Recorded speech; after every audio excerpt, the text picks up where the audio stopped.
एक ऐसी शांति है जो किसी भी चीज या किसी भी व्यक्ति पर निर्भर नहीं करती। एक गहरी शांति जो तूफानों के बीच भी बनी रहती है, और वह शांति पहले से ही तुम्हारे अंदर मौजूद है। भले ही दुनिया अराजक लगे और जीवन वह रास्ता न अपनाए जिसकी तुमने अपेक्षा की थी, ऐसे लोग हैं जिन्होंने सबसे कठिन परिस्थितियों में भी खुशी पाना सीख लिया है। यह कोई जादू नहीं है, बल्कि प्राचीन ज्ञान है जिसने सदियों से लाखों जीवन बदल दिए हैं। आज मैं तुम्हारे साथ 10 बौद्ध शिक्षाएं साझा करना चाहता हूं जो तुम्हें अपने जीवन के सबसे अंधेरे समय में भी शांति खोजने में मदद कर सकती है। अगर तुम इन्हें खुले दिल से सुनो तो तुम्हें दुनिया और अपने आप को देखने का एक नया तरीका मिल सकता है। अंत तक बने रहो, क्योंकि यह ज्ञान तुम्हारे आंतरिक मार्ग पर एक नया मोड़ ला सकता है। यदि तुम इस तरह की सामग्री पसंद करते हो तो सब्सक्राइब करो और बेल आइकन दबाओ ताकि कोई वीडियो मिस न हो। मेरे साथ रहने के लिए धन्यवाद। चलो शुरू करते हैं। पहली शिक्षा हमें याद दिलाती है कि सब कुछ बदलता है और कुछ भी स्थायी नहीं है। आज जो दर्द तुम महसूस कर रहे हो वह अनंत जैसा लग सकता है, और खुशी के पल हमेशा के लिए टिकते हुए प्रतीत हो सकते हैं, लेकिन सब अस्थायी है। भावनाएं, चाहे दुख, चिंता या खुशी हो, आकाश में बादलों की तरह आती जाती है। जीवन लगातार गति में है, और इसे रोकने की कोशिश करना ऐसे है जैसे हाथों से पानी पकड़ने की कोशिश करना। जब तुम कठिन समय से गुजर रहे हो तो उसके खिलाफ लड़ो मत। महसूस करो, स्वीकार करो और उसे बहने दो। एक ज्ञानी ने अपने शिष्य से कहा जो रो रहा था, जो तुम महसूस कर रहे हो वह तब चले जाएगा जब तुम विरोध करना छोड़ दोगे और बस देखोगे। यह शिक्षा तुम्हें दर्द को अनदेखा करने के लिए नहीं कहती, बल्कि यह याद दिलाती है कि तुम अपनी भावनाएं नहीं हो, बल्कि वह चेतना हो जो उन्हें देखती है। बिना आसक्ति के ऐसा करने पर वे घुल जाती हैं। हर भावना एक आगंतुक है, उसे आने दो और जाने दो। चुपचाप मंत्र दोहराओ, यह भी गुजर जाएगा।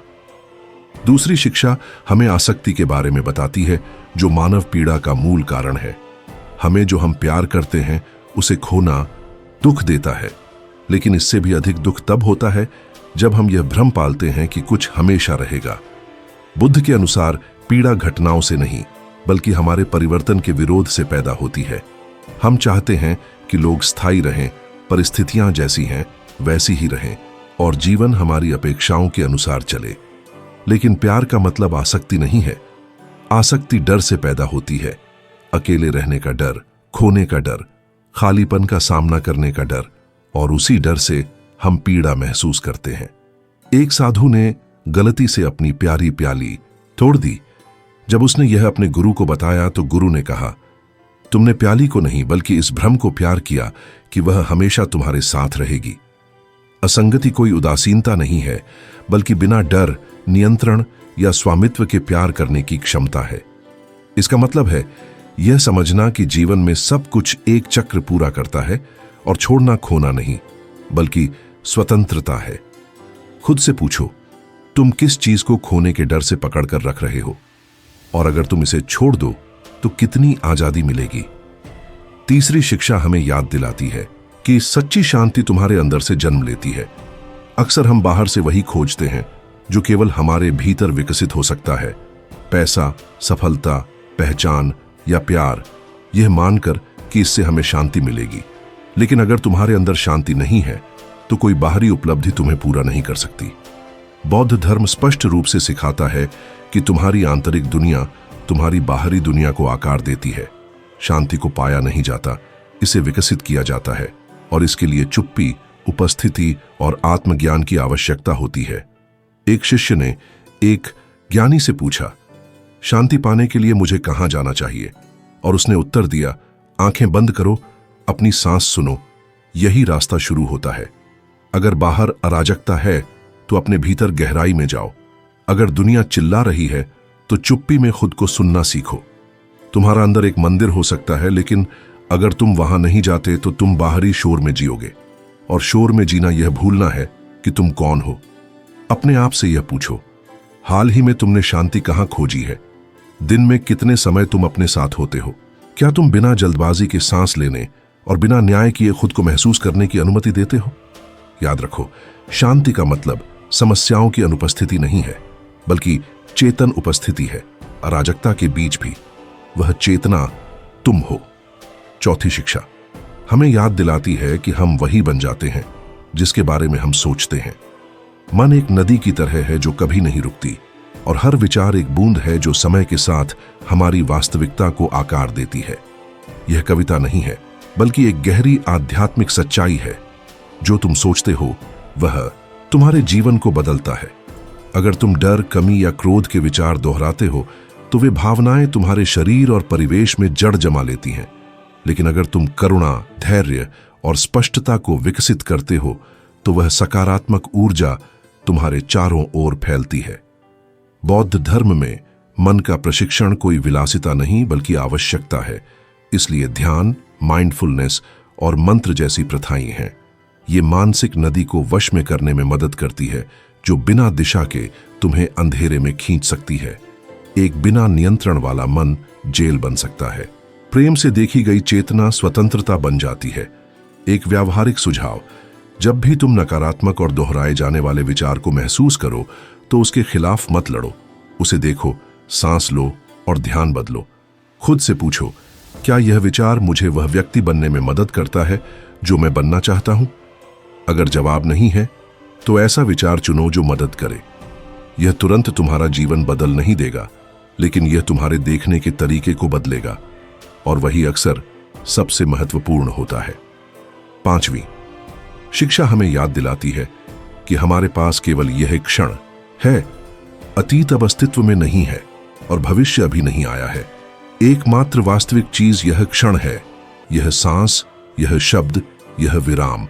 हम कितनी बार वास्तव में वर्तमान में होते हैं? हम अतीत या भविष्य में फंसे रहते हैं, और इस तरह हम असली जीवन खो देते हैं। बुद्ध ने सिखाया कि मुक्ति तब आती है जब हम वर्तमान में पूरी तरह सचेत होते हैं। इसका मतलब अतीत की अनदेखी करना या भविष्य की योजना न बनाना नहीं है, बल्कि उनसे जीना छोड़ देना है। वर्तमान में होना मानसिक दौड़ को रोकना है, किसी की आंखों में देखकर सच में देखना है। वर्तमान का आनंद लेना मतलब हर पल को सच में छकना है। ध्यान से खाना, चलते समय अपने पैरों का जमीन से संपर्क महसूस करना, सांस लेना और यह महसूस करना कि तुम जीवित हो। एक व्यावहारिक सुझाव है कि दिन में एक समय चुनो जब तुम पूरी चेतना के साथ कोई गतिविधि करो। यह पानी पीना हो सकता है, नहाना, संगीत सुनना या बस सांस लेना, लेकिन इसे बिना किसी विचलन के करो। यही गति में ध्यान है, वर्तमान में लौटना। और जब तुम पूरी तरह से वर्तमान में होते हो तो तुम कुछ अद्भुत खोजते हो। वहां चिंता नहीं होती, केवल जीवन जैसा है वैसा ही। छठी शिक्षा हमें याद दिलाती है कि सभी प्राणी वही चाहते हैं, खुश रहना। सबसे कठिन, सबसे कठोर या सबसे झकमी व्यक्ति भी अंदर से शांति और सुख की खोज करता है। हो सकता है कि वह इसे व्यक्त करना न जानता हो और उसके कदम इसे दर्शाए ना, लेकिन हर क्रिया के पीछे, चाहे वह कितनी भी असहज क्यों न लगे, कल्याण की आकांक्षा छुपी होती है। इसे समझना हमें निर्णय करना छोड़ने और करुणा से देखने में मदद करता है। करुणा अन्याय को सही नहीं ठहराती, लेकिन यह हमें हर कर्म के पीछे के दर्द को समझने में मदद करती है। क्या तुम्हें किसी को माफ करना मुश्किल लगता है? सोचो कि उस व्यक्ति के भीतर क्या खालीपन था, वह क्या मांगना या देना नहीं जानता था। इसका मतलब दुरुपयोग की अनुमति देना नहीं, बल्कि अपने मन को क्रोध से मुक्त करना और अपनी आत्मा की रक्षा करना है। एक व्यावहारिक सुझाव, अगली बार जब कोई तुम्हें चिढ़ाए तो एक क्षण रुकें और आंतरिक रूप से दोहराएं, यह प्राणी मेरे समान केवल खुश होना चाहता है। तुम उसकी क्रिया को स्वीकार नहीं कर रहे, बस उसके परे देखना चुन रहे हो, और वही करुणामय दृष्टि तुम्हारी दुनिया को भीतर से बदल देती है।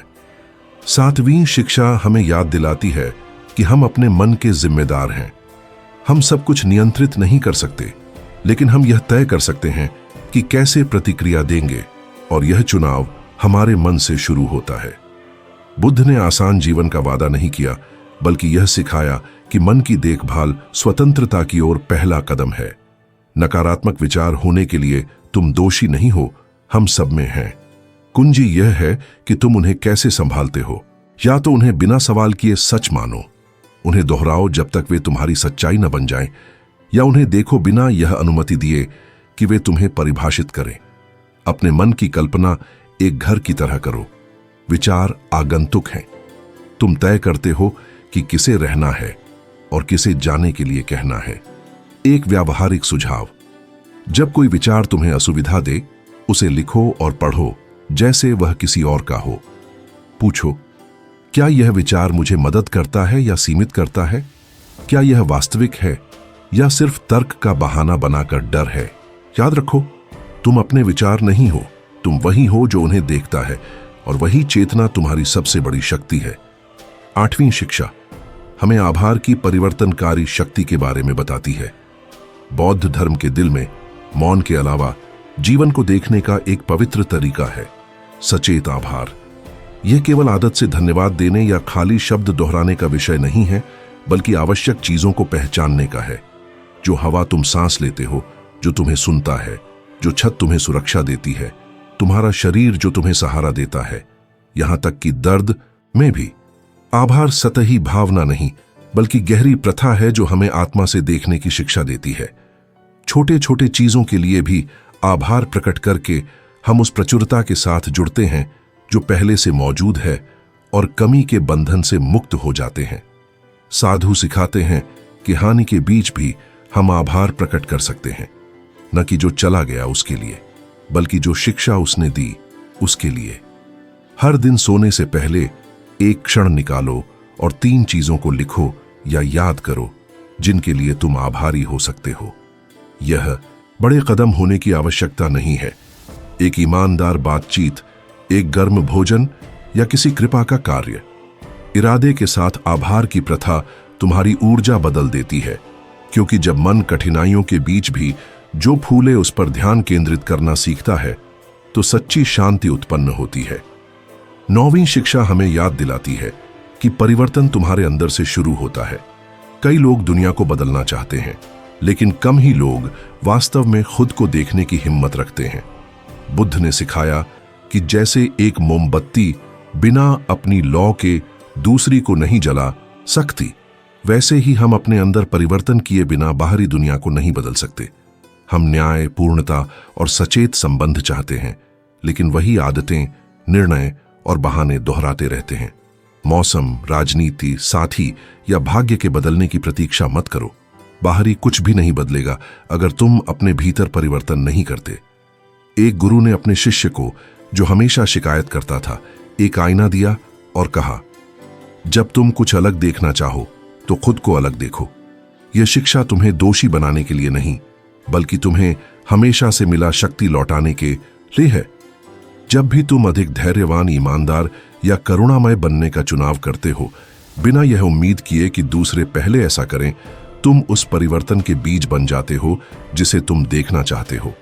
एक व्यावहारिक सुझाव: एक पैटर्न पहचानो जिसे तुम दोहराते हो, शिकायत, विचार या प्रतिक्रिया, और उसे सचेत रूप से कुछ ऊंचा में बदलो। इसे 7 दिन करो, दूसरों को प्रभावित करने के लिए नहीं, बल्कि अपनी वृद्धि का सम्मान करने के लिए। याद रखो, जब तुम संभावित का उदाहरण बनते हो, तब दुनिया बदलती है। 10वीं और अंतिम शिक्षा हमें अपनी खुद की दीपक बनने का निमंत्रण देती है। ये बुद्ध के अंतिम शब्द थे, अपनी खुद की दीपक बनो। उन्होंने अंधाधुंध दूसरों का पालन करने या अनुकरण करने को नहीं कहा, बल्कि अपनी रोशनी जलाने को कहा। कोई भी तुम्हारे लिए जाग नहीं सकता। हम मार्गदर्शकों, किताबों और तकनीकों से घिर सकते हैं, लेकिन अगर हम भीतर नहीं देखते और अपनी चेतना नहीं जलाते, तो सब बाहरी शोर बन जाता है। एक युवा साधु ने पूछा कि सभी नियमों का पालन करने के बावजूद वह ज्ञान नहीं पा रहा है, और उसके गुरु ने उत्तर दिया, परफेक्ट दीपक खोजना छोड़ दो, तुम ही अग्नि हो। उस क्षण से युवा ने अनुकरण करना छोड़ दिया और गहराई से अपने आप को सुनना शुरू किया। वहीं अपने मौन में उसने जागृति पाई।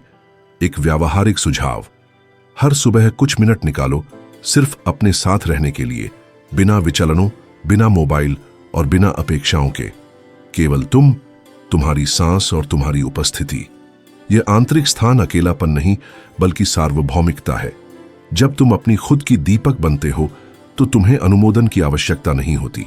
तुम्हारी आत्मा कंपास बन जाती है तुम्हारी सच्चाई मार्ग बन जाती है और तुम्हारा जीवन दूसरों के लिए प्रकाश स्तंभ। खुश रहना मतलब सब कुछ पूर्ण होना नहीं, बल्कि चेतना, करुणा और उपस्थिति के साथ जीवन जीना है, यहां तक कि अपूर्णता में भी। बौद्ध धर्म सिखाता है कि सच्ची खुशी हमारे आसपास की चीजों पर निर्भर नहीं करती, बल्कि इस पर कि हम जो अनुभव करते हैं उससे कैसे संबंध रखते हैं। यदि इनमें से कोई भी शिक्षा तुम्हारे साथ गूंजती है तो इसे टिप्पणियों में लिखो। इसे शब्दों में रखना इसे जीवन में शामिल करने का पहला कदम है। और अगर तुम किसी को जानते हो जो कठिन समय से गुजर रहा है तो यह वीडियो साझा करो, यह उसके लिए आवश्यक प्रकाश हो सकता है। सब्सक्राइब करना न भूलो और बेल आइकन दबाओ। हर हफ्ते हम व्यावहारिक आध्यात्मिक ज्ञान साझा करते हैं जो भीतर से बदलता है। सच्ची खुशी पीछा नहीं की जाती, इसे याद किया जाता है, विकसित किया जाता है, सांस में महसूस किया जाता है। और अराजकता के बीच भी तुम खिल सकते हो। अगले वीडियो में मिलते हैं।